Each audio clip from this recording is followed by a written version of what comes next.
そろばんの玉の使い方を電卓モードで説明します。最初に10の位から始めます。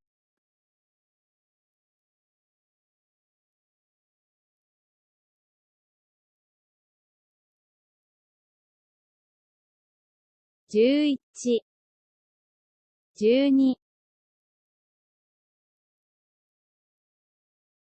13、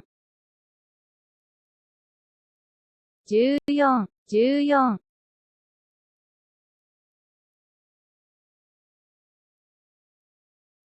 15、15。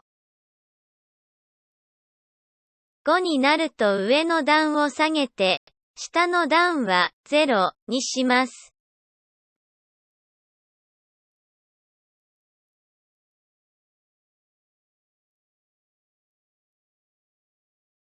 16、16、17、17、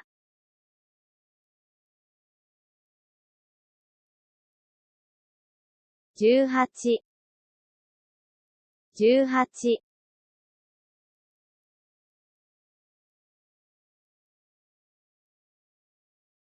19、19、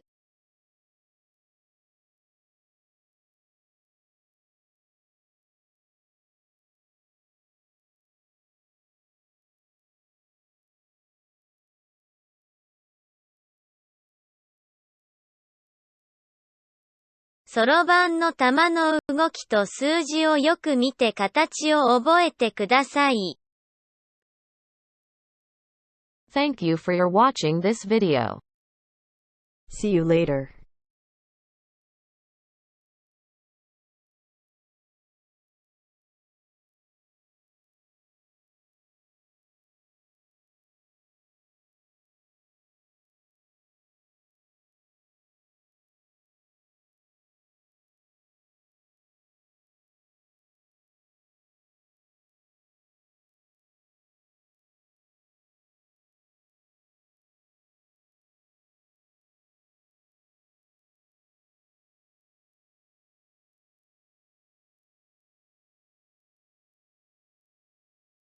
Thank you for your watching this video.